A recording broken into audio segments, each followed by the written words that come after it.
Баярлалаа.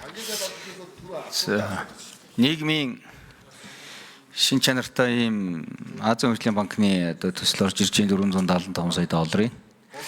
За энийг бол бид дэмжиж байгаа.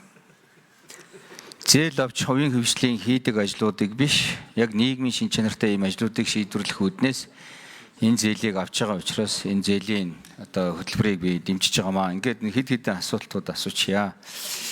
Нэгдүгüүрт нь төслийн хэрэгжиж байгаа төслүүдийн удирдлагын нэгжүүдийг яам болгон дээр нэг болж төвлөрүүлсэн гэдэг зүйлийг сая бас дэлгэр жаргал дарга ярьчлаа.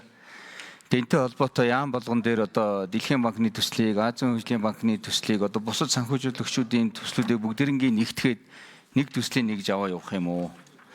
Тэгээ ингээд тендер зарлах болгонд Дэлхийн банкны шаардлага, procurement rule нь өөр, EDB өөр гэх мэтлэн ингээд худалдаа авах ажиллагааны рүүлүүд дүрмүүд нь бүгдээрээ өөр л дээ. Тэрийг бүгдээрингийн мэддэг ийм хүмүүс ажиллах хүч байгаа юу гэсэн нэгдүгээр ийм асуулт.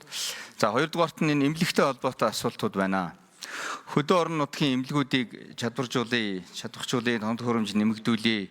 За энэний цаана бол онцлогооны чанар сайжирна гэж би ингэж харж байна. Хөдөөнөөс хот руу ирдэг өвчтний тоо буурах юм байна. Зайлшгүй шаардлагатай гэсэн хотод эмчлүүлэхээс өөр шаардлага өөр аргагүй ийм хүмүүс бол наашаа хот руу ирдэг ийм болох юм байна гэж ингэж үзэж байна.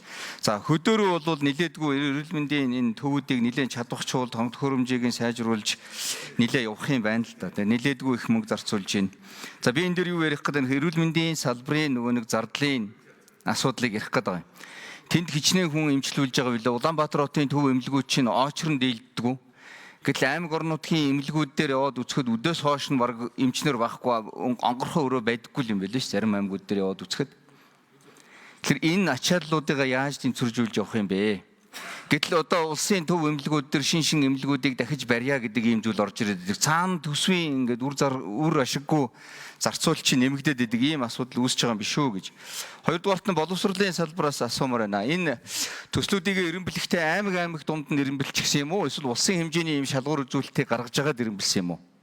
Гуравдугаарт нь мэрэгжлийн сургалт үйлдвэрлэлийн төвүүдийг чадварчуулна гэж яриад байна. Энд дэр нь хэр зэрэг үр ашигтай ажиллаж байгаа юм бэ? Суралцж төгссөн хүмүүс ажлын байраар бүрэн хангагдаж чадж байгаа юу үгүй юу? Миний хувьд мэрэгжлийн сургалт үйлдвэрлэлийн төвийг энэ 9-р анги төгссөн буюу бүрэн дунд 8-р хуучныхаар бол дунд ангиа төгссөн хүүхдүүдийг ахлах ангид нь мэрэгжлийн сургалт үйлдвэрлэлийн төвд ороод тэндээсээ сайн сурсан хүүхдүүд нь дараа нь дээд сургууль руу орох. Тэндээсээ мэрэгжил эзэмшээд ажлын байран дээр гарах хүмүүсийг шууд бэлтгэе явуулдаг энэ систем байгаа юу? Дөрөвдүгээрт нь энэ онцгой байдалтай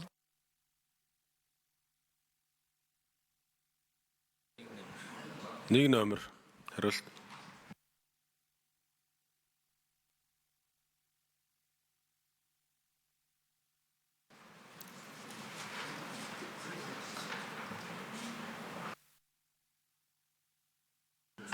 Нэг номер. За яавал гişүн асуултан дээр сангийн амтлагч жаргал. За төслийн нэгжтэй холбоотой асуултанд хариулъя.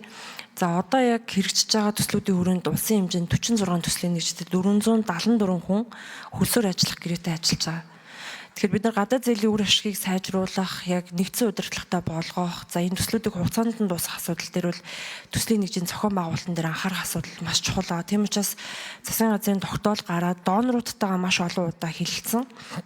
За нэгдсэн төслийн нэгжийн зохион байгуулалтанд орсноор одоо хэрэгжиж байгаа төслүүдийн хувьд бол нэгдсэн төслийн нэгжид оруулахдаа тухайн салбар дахь төслийн нэгждэр байгаа албан агчдын дунд зохион байгуулалтыг цоошин нэр албан агч авахгүйгээр ингэж доноруудаа тогтсон байна. Тэгэхээр Азийн хөгжлийн банк, Дэлхийн банкны худалдаа авах ажиллагааны журмууд бол мэдээж бүгд ялгаатай. Тэгэхээр энэ дээр худалдаа авах ажиллагаа санхүү, за дунд нь яс дэд зохицуулагчийг бий болгох байдлаар за өнөөдөр яг Азийн хөгжлийн банкт хамгийн сүүлийн санал авах ингээ уулзалтаа хийгээд за сангийн сайдын тушаалаар энэ тогтоолын хүрээнд нэгдсэн төслийн нэгжийн журам маань батлагдаад 1 сарын 1-ээс бүх салбар дээр яг нэг л төслийн нэгж за эсвэргээрээ яг доктортой байдлыг хангахын тулд бид нар хөлсөөр ажиллах гэрээг 1 жилээр сунгадаг байсан бол 3 жилээр сунгахаар хийхээр ийм зохицуултуудыг хийж байгаа. Чин бүрэн сайд.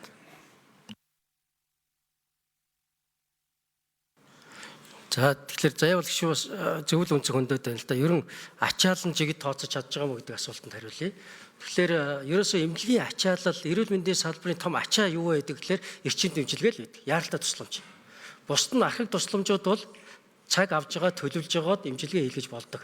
Яг амьд хэлсэн үед яаж шуурхаа эмчилж чадчих. Нөгөө амьд хэлсэн хүнийг удаан хугацаагаар эрчим дэмжлэгэнд тусламж үзүүлж чадчих нь гэдэг нь манай салбарын л одоо гол ачаа. Тэгэхээр энэ ачаа орон нутгуудад 2.2 дахин бага байна. Нэг ч тийм ор байхгүй байгаа байхгүй. Цөөхөн идэх ортой. Тийм учраас энэ төслийн гол зорилго бол ерөөсөө аймагуд дээр эрчим дэмжлэгийн ортой болох яаралтай тусламжийг үзүүлж чаддаг болох гэж зорж байгаа том төсөл юм аа. Та түрүүн бас асуусан либералчлах чухал байна гэдэг. Тий. Либералчлахад юу дутаад байна вэ гэхээр даатгалын санхүүжилт өөрөө хөрөхгүй байгаа учраас өнөөдөр бид хөрөнгө оруулалтыг дамжуулан эрүүл мэндийн ачааллыг даадаг болох орон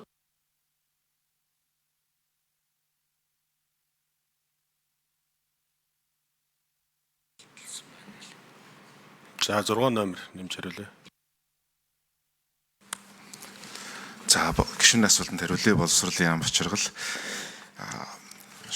шаардлага шалгуураа боловсролын салбарын хувьд бол улсын хэмжээнд нэгдсэн шаардлага шалгуур бас Азийн хөгжлийн банкнаас гаргаж байгаа тавьж байгаа шаардлагыг тавиад аймаг бүр дээрээ эренбэлж зохион байгуулалт хийгсэн байгаа. Одоо тухайлах юм бол одоо Увс аймгийн зүүн говь сумын одоо энэ сургууль 320 хүүхэдтэй 593 хүүхэд сурж байгаа 320 хүүхдийн. Тэгэхээр энд одоо нуралт үүссэн 51 жилийн одоо насжилттай тэгээ маш хүнд байдалтай байгаа юм билээ. Тэгэхээр иймэрхүү байдалтай барилгатай сургууль цэцэрлэгүүд бол аймагуудад бол нэлээд байгаа. Гэтэ нэн тэргуунд одоо нэгэнт хязгаарлагдсан нөөцтэй учраас эренбэлж байгаа ингээ аймаг дээр нь эренбэлж оруулж ирж байгаа. Зөвхөн мэрэгжлийн боловсролын тухайд бид нар бас яагаад хөдөө аж ахуйн салбарыг сонгож авсан бэ гэхээр энэ маань өөрөө хамгийн их хүний нөөцийг шингээх ийм салбар байдаг. Хүний нөөцийг тэгтэл тэнд хүний нөөцийн дутагдал буюу заавал 4 жил их сургууль төгсөөд бакалаврын дипломтой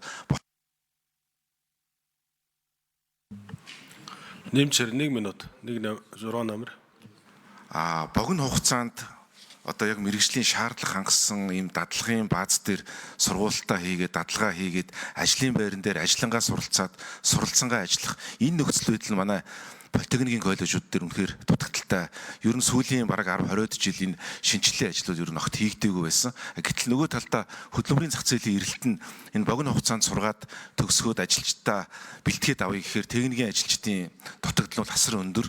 Эсвэргээрээ хөдөө аж ахуйн салбар өөрөө хамгийн их хүний нөөцийг шингээдэг энэ салбар. Тэр утгаараа хөдөө аж ахуйн салбар хамгийн их одоо тэргүүлэх салбар болж хөгжиж байгаа. Төвийн бүс дээр одоо энэ зохион байгуулалтыг хийгээд ажиллаж байгаа. За мэрэгжлийн боловсон хүчин хөдөлмөрийн зах зээл дээр ажиллаж байгаагийн хувьд мэрэгжлийн боловсролын салбар нэг 65-аас 70% одоо хөдөлмөрийн зах зээл дээр одоо очиж ажиллаж байна гэсэн ийм тооцоол байгаа. Энийг бүр илүү богино хугацааны сургалтаар нэмэгдүүлэх шаардлага улам өсөд байгаа.